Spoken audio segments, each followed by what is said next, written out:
All right, hello and welcome to this exclusive interview with Pat Flynn of Chronicles of Strength. Pat, how you doing?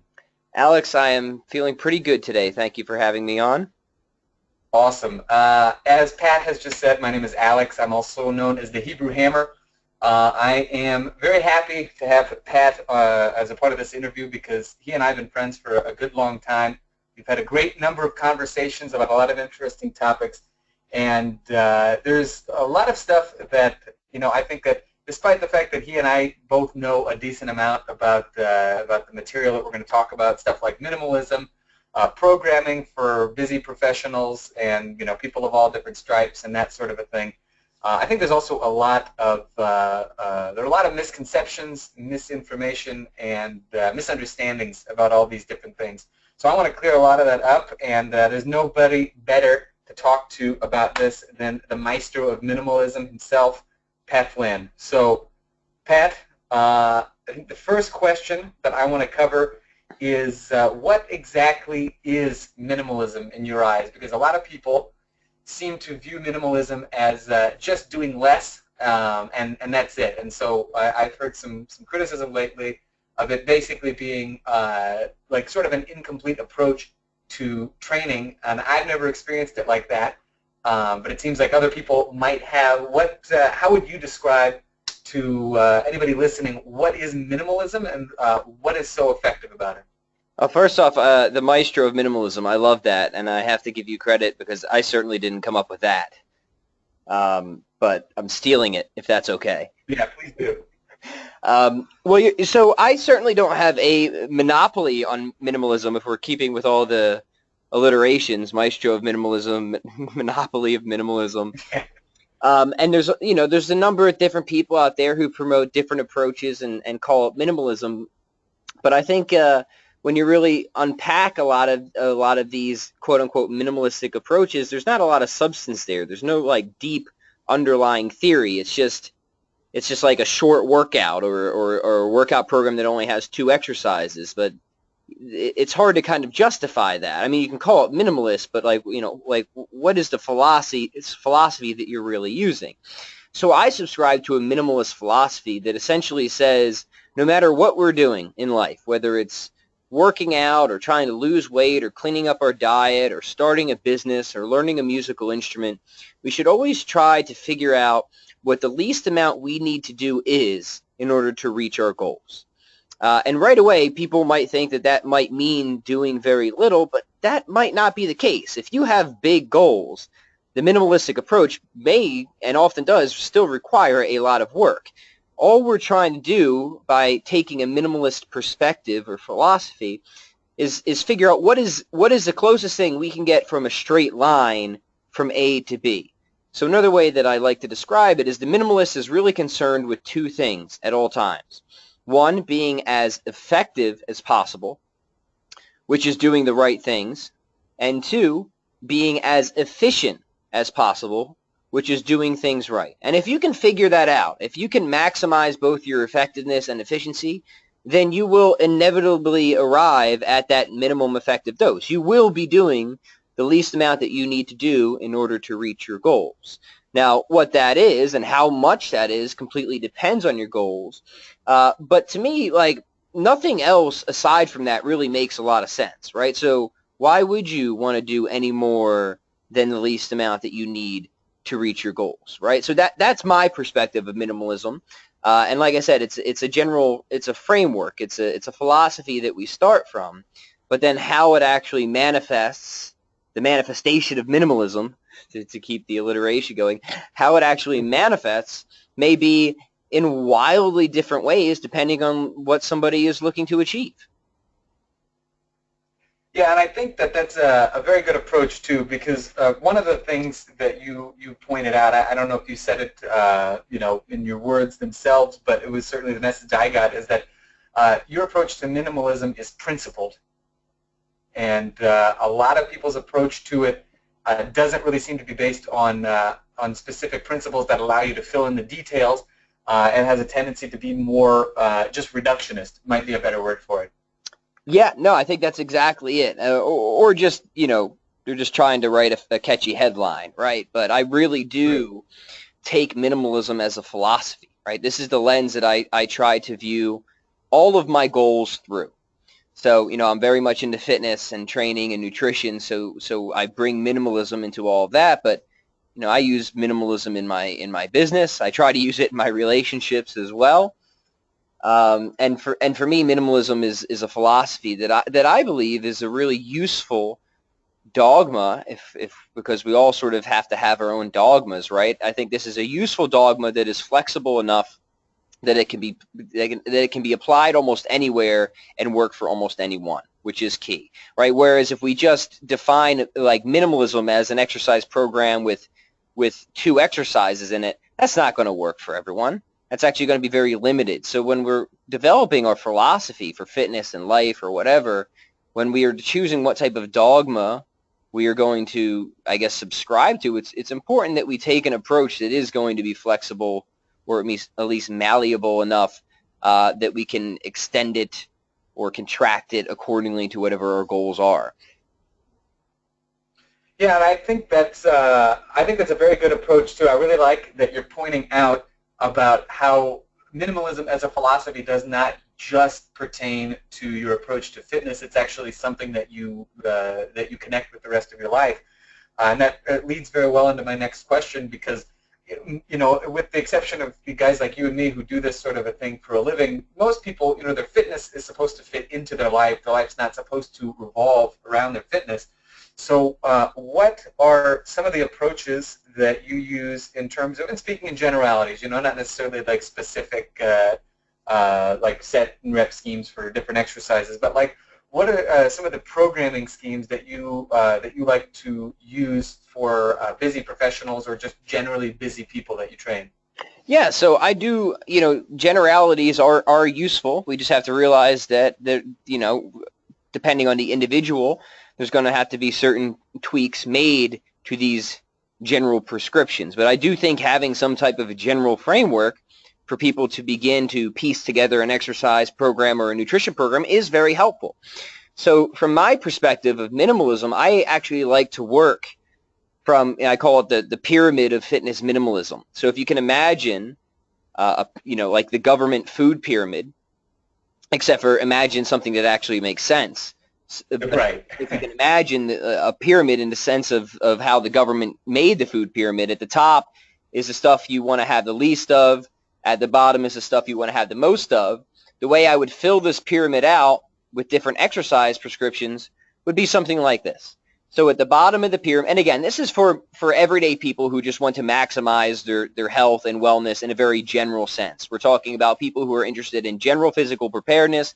They want to be lean, they want to be healthy, they want to be strong, they probably want to have a little bit of muscle on them, but they're not, I would say, high-level athletes who are trying to specialize in one specific thing, if that makes sense, right? Yeah. So at the bottom of this pyramid, is where I would include any type of low-level intensity cardiovascular activity. So low-level, low-intensity steady-state cardio, LISS, L-I-S-S. And the classic example here are things like brisk walking, for example. And this is where we can actually, where we can kind of break the rule of minimalism and say, there's really, when it comes to brisk walking, like I would like the more somebody can do of that, the better in almost every circumstance, right? But the minimum I recommend for most people is somewhere around 20 to 60 minutes a day, right? Like the scientific minimum, if you look at like where do the health benefits of walking or low-level aerobic type of activity kick in, tends to be around the 16-minute mark, but let's just round up to 20 and shake on that. Right, so Yeah. this doesn't have to be brisk walking. Anything of relative intensity to that is fine. Stuff that you can maintain for a long period of time and maintain a conversation through. So power walking, brisk walking is the easiest example. It's also the most practical for most people. But even things like gardening or stationary bike or swimming, right? It doesn't matter so much about what the activity is, but how you do it and making sure you're keeping it at a relatively low intensity. So if nothing else, like if somebody's doing nothing and they just want to start doing something, that's going to be hugely beneficial. And I know it doesn't sound all that sexy. I'm not talking about like kettlebell snatches and front squats and, you know, all kinds of various different periodized strength programming. I understand that. But I think people vastly underestimate just how effective and useful low-intensity, steady-state cardiovascular activity actually is. And then when you combine it with these other activities that I'm going to talk about in this pyramid, it acts as a force multiplier, meaning, you know, when you combine brisk walking with strength training and higher intensity exercise, it becomes a matter of 1 + 1 = 3 rather than 1 + 1 = 2, if that makes sense, right? The sum is greater than the whole of the parts, is what I'm saying. Mm-hmm. So could you give us some examples of like other things that would appear further up on the pyramid? I definitely agree about the just brisk walking on a regular basis having like a tremendous effect on the health. So as we start going up a little bit higher, what are the things people can start thinking of? Not even just necessarily the things that they should be starting to do, but what are the things toward the top of the pyramid that they really need to think about doing as little of as necessary? Yeah, so again, at the bottom, if we could do that every day, you know, if we could go for a brisk walk every day, somewhere between 20 to 30 minutes, that's a huge win. In the middle of the pyramid is resistance training or some type of strength training, right? And there's a few ways we can define this, and there's many ways that we can actually do this, but generally, for most people, about 3 days a week of true strength or resistance training is going to be plenty. And here I really like people to focus on the fundamental human movement patterns: push, pull, hinge, squat, carry, twist. And then, you know, within those patterns, you can choose what types of exercises you want to do. You know, whether you're using kettlebells or barbells or body weight, that'll determine, you know, maybe whether you do push-ups, bench press, or military press for your push, whether you're doing pull-ups or bent over rows for your pulls, deadlifts or swings for your hinge. That all will vary depending on, you know, what you want to do and what you have access to. But the idea is we should be focusing on big, compound, fundamental movements that work multiple joints and muscle groups at the same time. And we want to make sure that we are actually lifting heavy or moving against a significant amount of resistance or force. And the general rule for that is you want to be challenged for about 5 reps or fewer if we're practicing true strength training and trying to increase our absolute limit strength, or the amount of force that we can successfully work against. Not to say that there isn't benefit to be had in all the rep ranges. There certainly is, and we can get into the specifics of how to reap those benefits. But generally, what I want people to come away with is, if you're really doing strength training, you want to focus more on higher weight, lower rep sets. Mm-hmm. Yeah, that's. I think that's one of those things that it gets easy to overlook. Just the power of doing something that you can't do that much, and doing, let's say, you mentioned like 5 reps or fewer. That's something that you can do your entire life. So this is not something like some of this like high intensity training that we see coming in and out of vogue, every couple of decades. You can lift weights, basically until the day you die, or just until you don't have the ability anymore. And even if they're heavy for you, there's always something that you can do that is going to allow you to continue to move forward toward whatever goals you have, and get in a very effective workout. Yeah, no, I couldn't agree more. And the fact that you're doing heavy resistance training, you said you could do that to the day you die, may very, very well put that day further off because you're doing resistance training, right?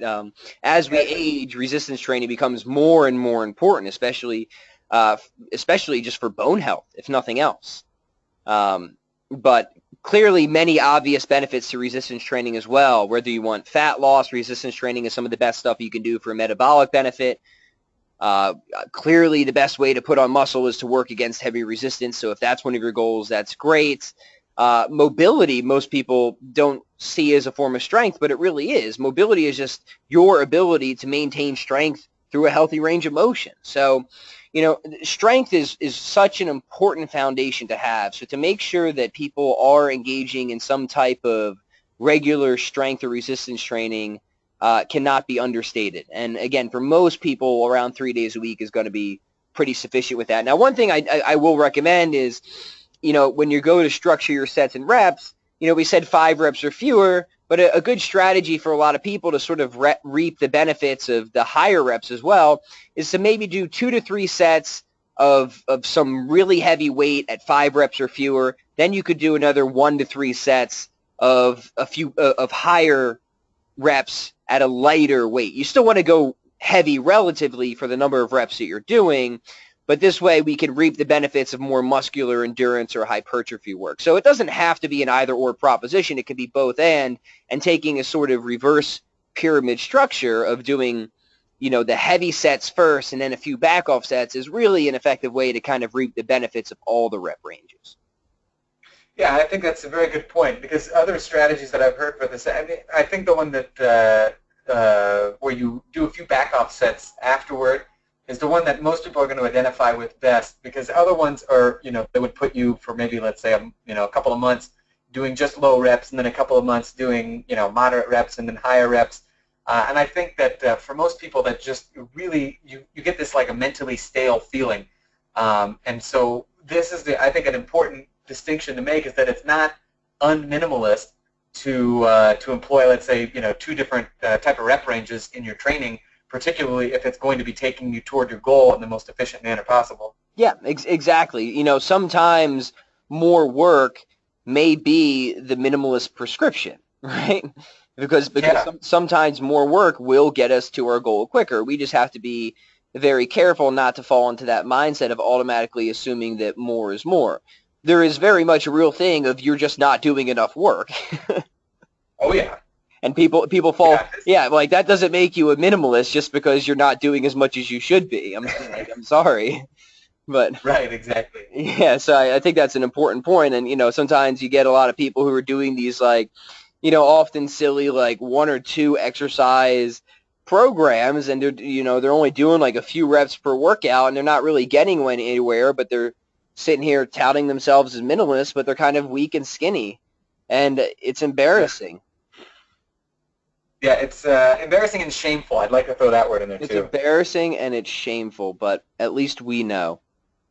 Right, exactly. We're hoping to spread the word, at least a little bit. That's right. So, now, one thing you mentioned, too, we talked a lot about pyramids. You mentioned the food pyramid earlier, and obviously we're not gonna talk about the U.S. government's food pyramid because it's a disaster. But I don't think the topic of use that anymore. Isn't it like a plate now or something? Yeah, I think so. It's like my plate or some such nonsense. I don't really know, but I think I don't know if it's any better or not. I know that they just changed the shape from like a triangle to a circle. Brilliant. And it was revolutionary. Yeah, they clearly fixed all the issues with it from before. Yeah, I mean, I'm the last person that ever goes to like to the government as my first source of reliable information. So I certainly don't go to them for any nutritional information. But it doesn't exactly. It doesn't surprise me that they haven't made a whole lot of progress in that department. Correct. Yeah, no, I think that we'll talk a little bit more about that at the end too. But I think you're right. I think that the government's the last group of people that I would ask about how to make you look better and feel better. They don't have a great track record of doing either of those things. No, certainly not. But let's talk really quickly about some minimalist nutritional habits, because we did talk a little bit about nutrition before. And I know that a big part of what you do is, again, your minimalist philosophy doesn't extend just to training. It also extends to, like you said, your relationships, to to your business and other things like that. And I know on a personal level, I know that you also apply it to your eating, as well as to the eating habits of your clients. So when we're thinking about minimalist nutrition habits, what are the first things that come to mind that somebody who wants to adopt this mindset of most effective and most efficient possible path, what are the things they need to know about minimalist nutrition? Yeah, certainly. So I think there's 2 ways that you can approach this. One, you need to understand that there's a few common principles that must be followed in order for any diet to be effective. And within that is the realization that any diet can work, fundamentally. And when we look at different places around the world that are often called blue zones, and what these refer to are certain populations or cultures where the people tend to be exceptionally vibrant and healthy. They live for a really long time. They have a very low occurrence of disease. They're just leaner and healthier overall and live longer. And there's blue zones in vastly different regions of the world, and people who who make up these blue zones are often eating wildly different types of diets. So, for example, there's the blue zone that is comprised of Eskimos and the Eskimo diet, which is largely ketogenic, a whole bunch of animal fat and virtually zero carbs and a little bit of protein, right? And the people that follow this type of diet tend to be exceptionally healthy and live a really long time. There is also a group of Eskimos, it should be noted, that follow a very standard American diet. We're not talking about those Eskimos. Right. But then you can look at another blue zone, say certain regions in the Mediterranean, some Grecian islands, for example, and their diet is wildly different, yet they seem to share many of the same great health properties. But these people are eating more grains, a lot of olive oil, sometimes they even drink a good amount of wine, etc.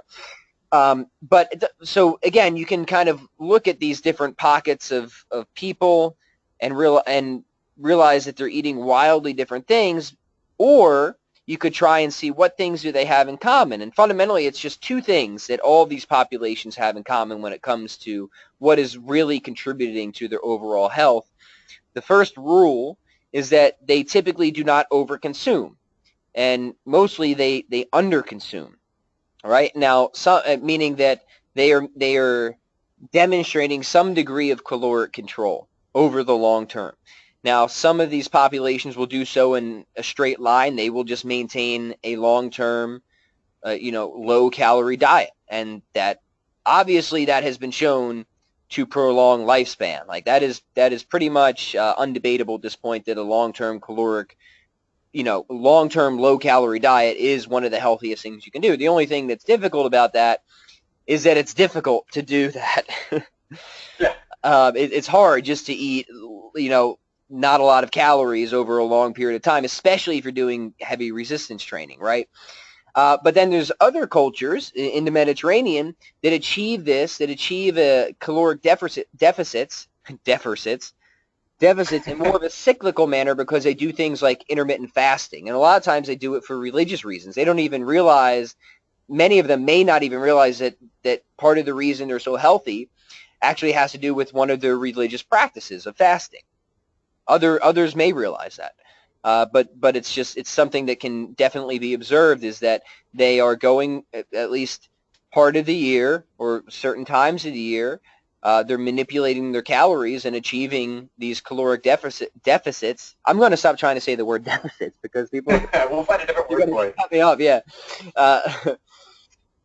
But the point is like you don't have to achieve a caloric deficit by following a long-term low-calorie diet. You can do it in a cyclical manner by practicing things like intermittent fasting or a cyclical carbohydrate diet, like a cyclical low-carb carbohydrate diet, or even just a diet that cycles your calories. So there's many different tactics, right?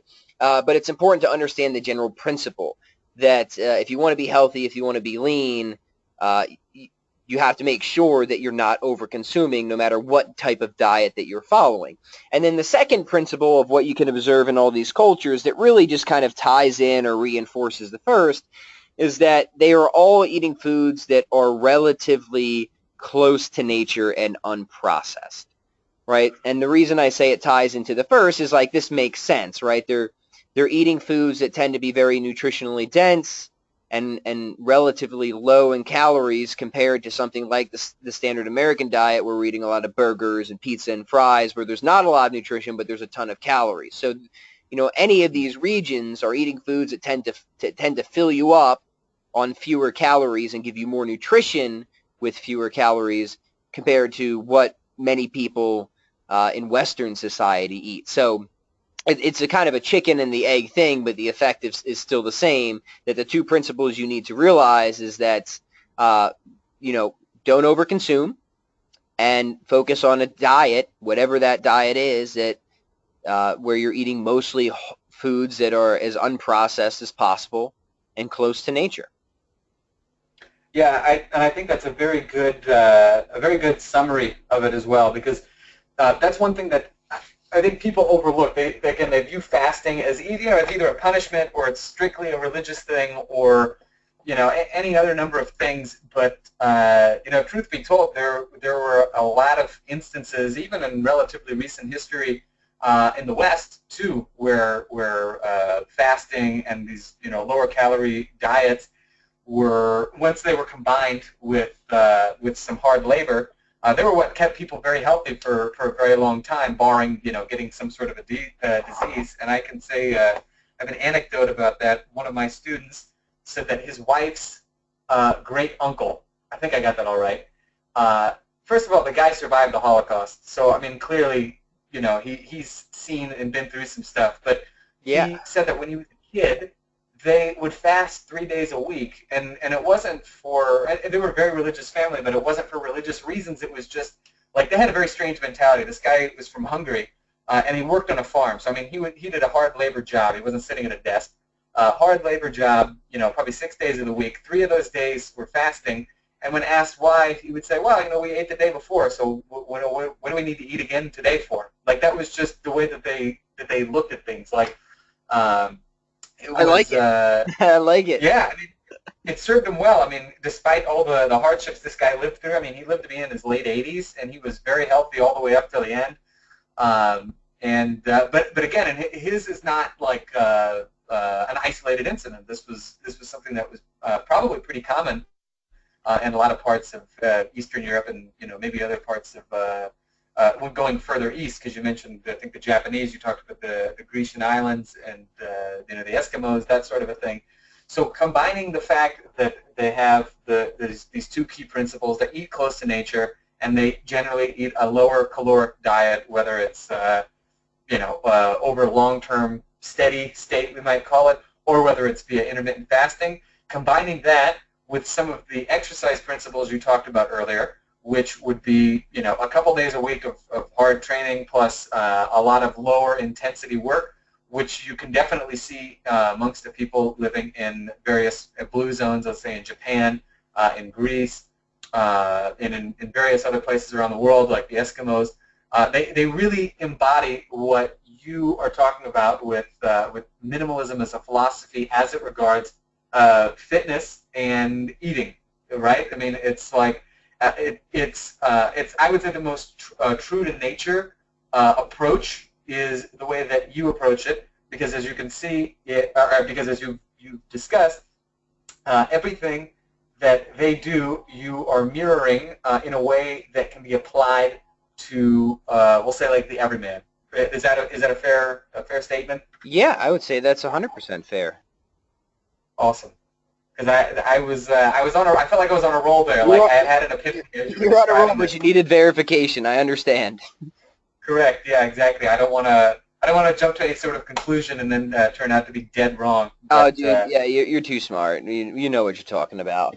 We're just going to sit here and like feed into each other's confirmation biases all day long anyways. So.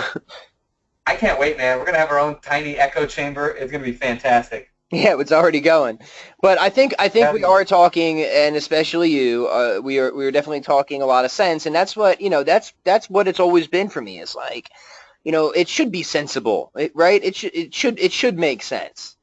It should be simple, not necessarily easy, but it should be very simple. So when we're looking at nutrition, and we understand those two principles, we can kind of expand from there, and we can realize, point number one, that any diet can work so long as it adheres to those principles, whether it's a ketogenic diet or a vegetarian diet or a paleo diet or a Mediterranean diet. All of those can work and have been shown to work so long as they adhere to those two principles, right? Same with, intermittent fasting. But then, the next point there is, there's always going to be what's ideal, and then there's going to be what's practical for people. And what's ideal might not always be what's practical right now. So then you start with what's practical, right? So when I was first starting out getting healthy and fit, because, I was just kind of a fat slob for the first half of my life, it wasn't like right now I'm kind of a ketophile, right? I'm obsessed with low carb diets. I do a ton of intermittent fasting, but I understand like that works really well for me and not, it's not the only way to do it. It's not going to work well for everybody. And even though it's practical for me right now, it would not have been practical. It might be pretty ideal for me right now too, but it wouldn't have been practical starting out for me, right? So what I needed starting out was to just stop eating so much bread and stop drinking soda, right? So what was practical was not necessarily ideal, but that was what I was going to stick with. And that's what was going to help me build the momentum that I needed to eventually get to where I am today. Right? If you went back to my, 12, 13-year-old self where I was just this kind of, tubby, whatever grade I was in then, 7th grade, like there's no way that I was going to follow a ketogenic diet and do intermittent fasting. That just wasn't going to happen, right? But I could give up soda, and I did. And then once I saw the results from that and the return on my investment and discipline from giving up soda, that encouraged me, and that increased my confidence and motivation. I certainly wasn't born a highly motivated or disciplined person. This is something that's been developed and cultivated over time by focusing on what is practical right now, doing what is practical, getting results from that, and letting those results then feed my confidence and increase my momentum so that way over time I could move more towards what that ideal solution is. So, and the reason I say this is, people will read a number of my blog posts or whatever, and they'll see that I'm doing a ketogenic diet or intermittent fasting, and they'll want to know all the details about it, and I'm always happy to share the details, but the truth is, I rarely, when working with clients online, unless they're pretty advanced and they already have a lot of discipline, that is rare that I would ever start somebody where I am at right now, if that makes sense. Yeah, 100%. Yeah, and I think that's a good distinction to make, because one of the things that I see, I can look back at my earlier days as a trainer, and thinking of the way that like I approached training with people. I wouldn't say that it was like mirroring what I did, but I would definitely say that too often you have this internalized idea like this person expects fast results. I need to throw everything in the kitchen sink at them, and so people start looking at stuff like ketogenic diets. Which are, by all means accessible to the average person, but maybe not the best place for them to start. And it can really throw off, a good start to building the momentum they need for lifelong fitness. Yeah, absolutely, 100%.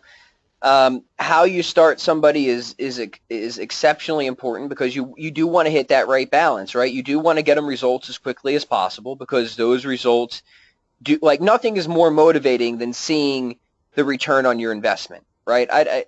Like we could sit here and like, try and whoop people up all we want, but eventually if they're not getting results, that's not going to count for anything, right? So nothing is more important for a person's motivation, especially their intrinsic motivation, and actually making progress. So as coaches, the most important thing to think about is, all right, what is going to be the most practical solution right now? Not what I'm dogmatic about or not what I'm doing, but for this person right now at their stage in their life, what is going to get them the best results, but also be something that they're going to be able to adhere to. And again, like we want to take the minimalist perspective there, of course, but that's going to vary wildly from person to person. Yeah, 100%. Your example of giving up soda and giving up bread, I think is a very good one, because these are things that are pretty commonplace in most people's lives. It's not the sort of thing that you have to swear off and become, like a monk about or anything like that. But you can certainly find that getting rid of just a little bit of one or the other will start getting you a decent result. And then if you give up a fairly large amount, you'll find that will take you a lot farther than the latest super intense DVD that you buy on late night TV and what have you. Yeah. But I think that these solutions, because they're not sexy, a lot of times, and even trainers are guilty of this. They don't think about how they can apply the simplest possible solution to their clients and then just build on it. They want to crush them right from the outset. Yeah. So whenever we're done talking, instead of saying 100%, can we just be like honest and be like 97%? of how much we agree with each other? Yeah, I think 97% is even a little bit too much. I think 84% would be a Yeah. little bit, a little more appropriate. Yeah, because when we say 100%, what do we really mean? 74% actually. No, like actually Yeah, with you, I am 100% on board with this. And like nothing really to add. I think you said it perfectly. Um, is now like fundamentally, so much of this depends on somebody's goals, right? So it's easy. Like I have a general saying that I believe any nutrition or exercise program will improve in direct ratio to the number of things that you can leave out of it that shouldn't be there. But what does that mean? It doesn't mean a whole lot unless we have, a very clear picture of what we want to achieve, right? Somebody might have a health and fitness goal, but they might value that a lot, but they might also still really value having, you know, uh, a glass of wine every night, for example.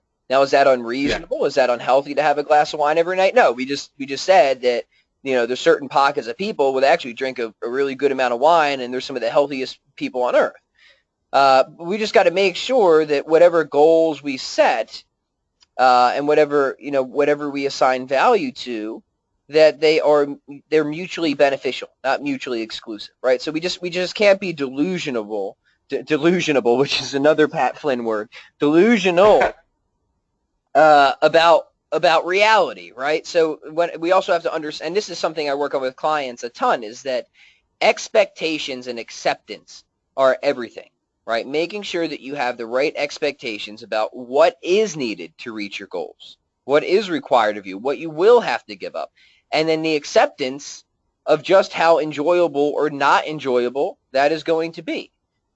Because all disappointment fundamentally comes from improperly set expectations, right? You either expected results quicker than what was possible, or you either you expected that you would be able to do certain things that for your goals you're not going to be able to do as many of those things, right?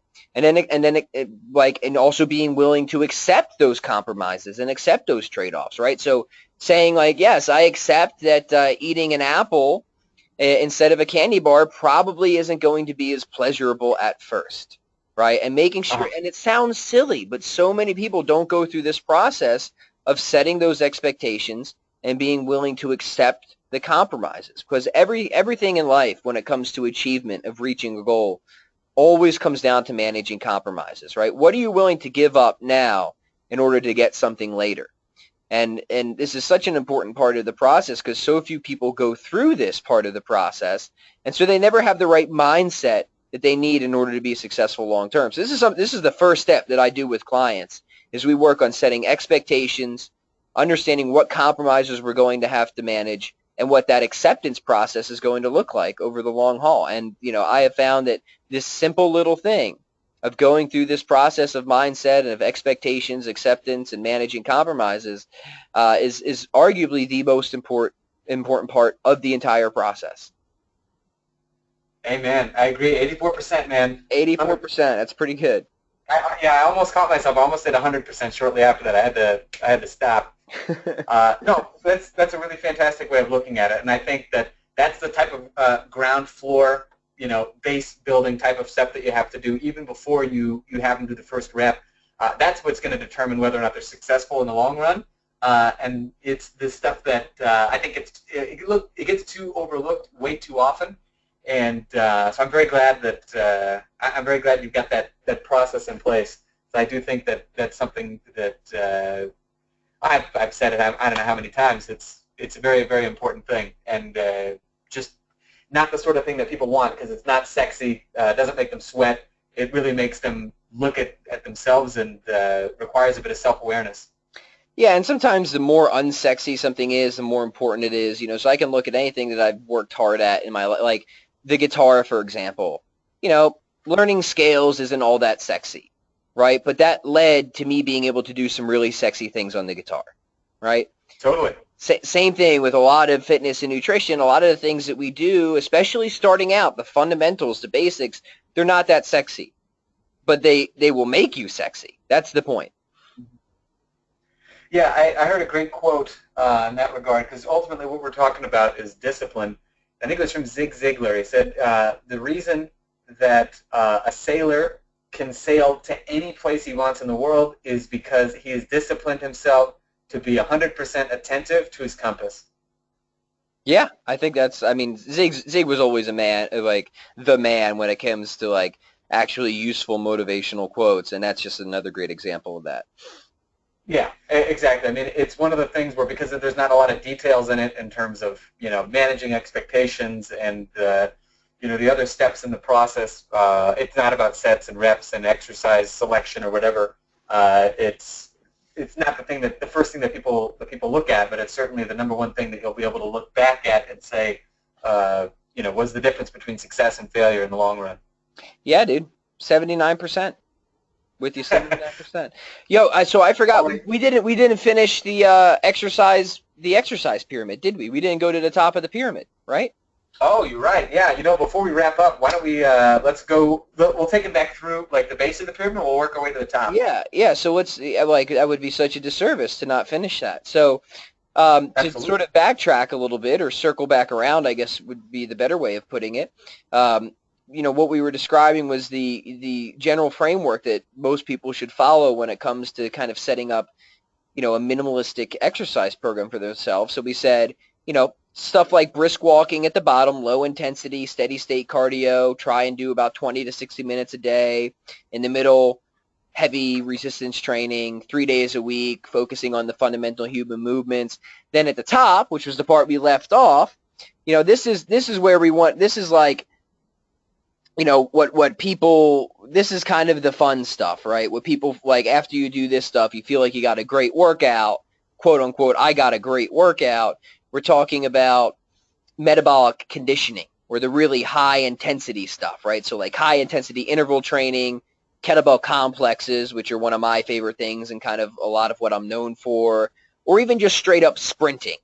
Right, and my prescription for this, and even though this is a phenomenal form of exercise, it's very easy to overdo. People who do this type of training, 5, 6, 7 days a week, very quickly go into a state of overtraining, and at the very least, diminished returns. So my prescription for this, for most people, is somewhere between 1 to 3 days a week is going to be plenty, anywhere between a 15 to 30-minute session. And what I'll do, Alex, is usually about twice a week.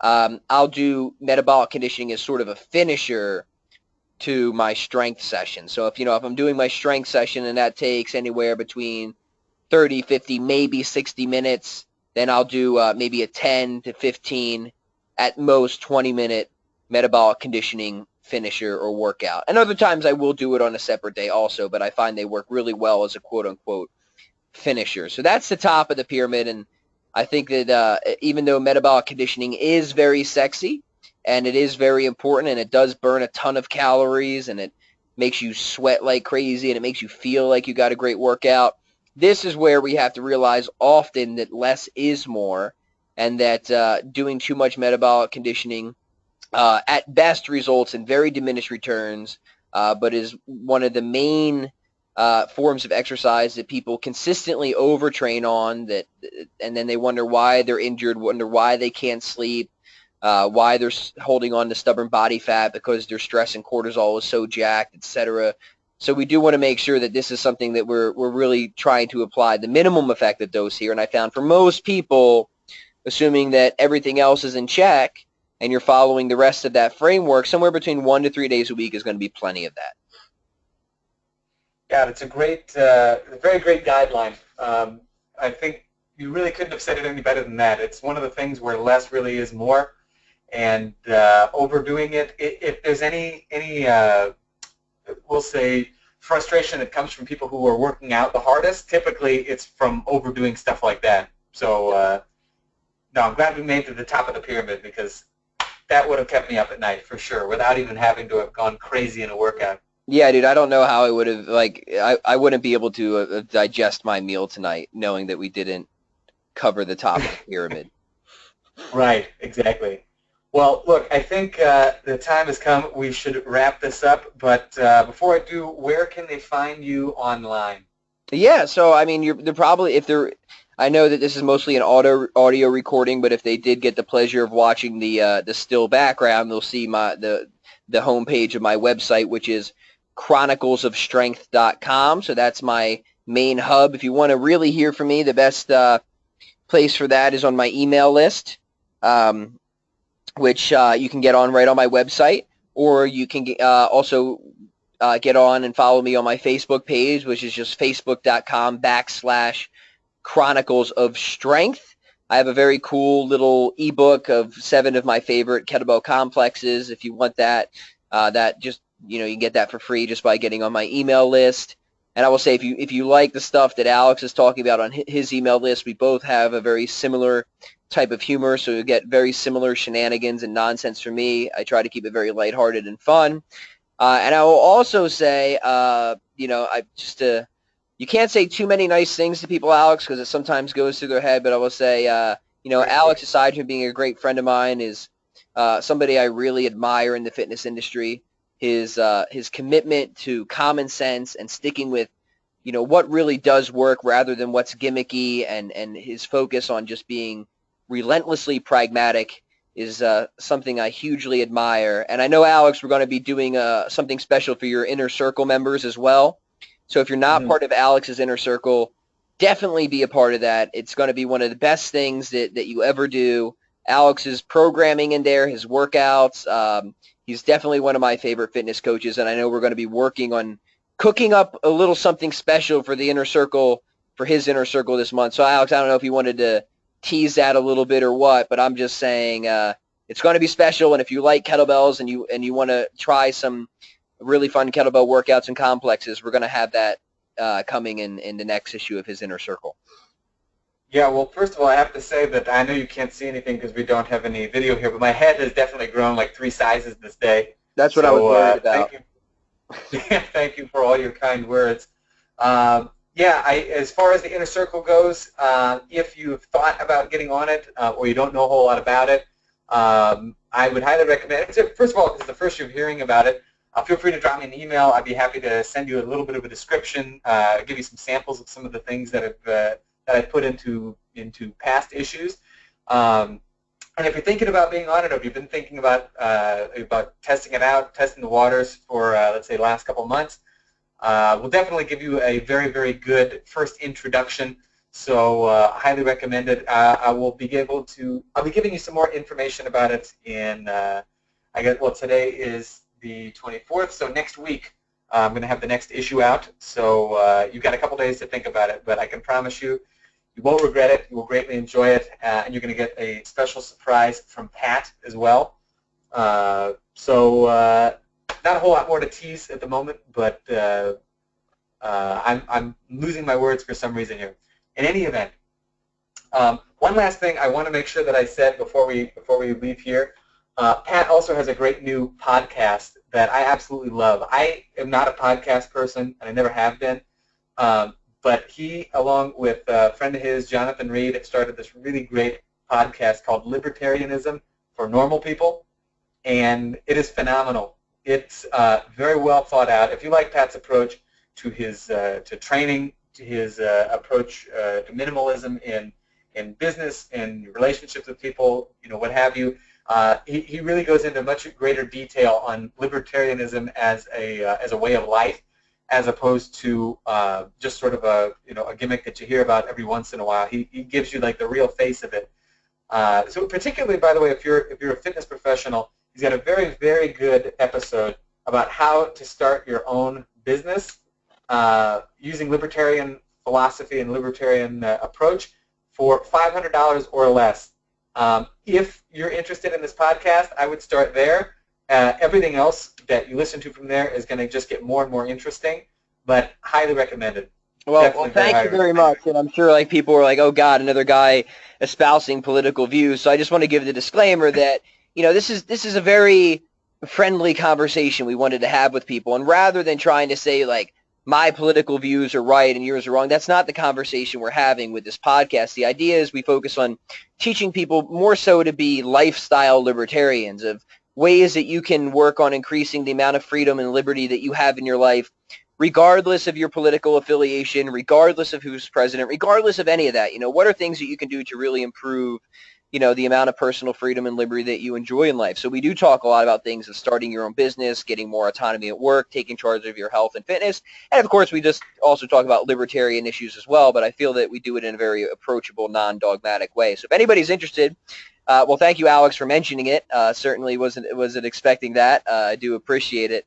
But yeah, thank you very much. And it's sort of a side project of mine, just a passion project right now. So we'll see how it goes. And I know, Alex, we'll be having you on because what a great example, right? Somebody who just decided that you were just going to pack your things up and go move over and live in like a country all the way across the world. But, there's something really there about living, part of like being very free and increasing the amount of liberty you have in your life. I believe a great deal of that has to do with living very minimalistically, if you can. So I'm excited to talk to you about that and pick your brain and see what ideas you have. Yeah, I'm very much looking forward to it. And Pat said it best. It's about lifestyle libertarianism. I'm not a really very political person, and anybody who knows me can tell you that. But I honest to God, love this podcast because it's such a great extension from the minimalist lifestyle and minimalist philosophy that Pat espouses, and it takes it just to the next logical step. And it's not about joining the Libertarian Party. It's not about getting super deep into politics. It's about personal liberty, and who doesn't want more of that, right? Amen. Now that one we'll give a full 100% to. Hell yeah. All right, well, yeah. Pat, thank you so much once again for this awesome interview. Really appreciate your time, and especially all the knowledge bombs that you dropped. That was fantastic. So thank you so much. My friend. Always enjoy our conversations and looking forward to continuing our conversation in your inner circle. Likewise, my man. We'll talk very soon.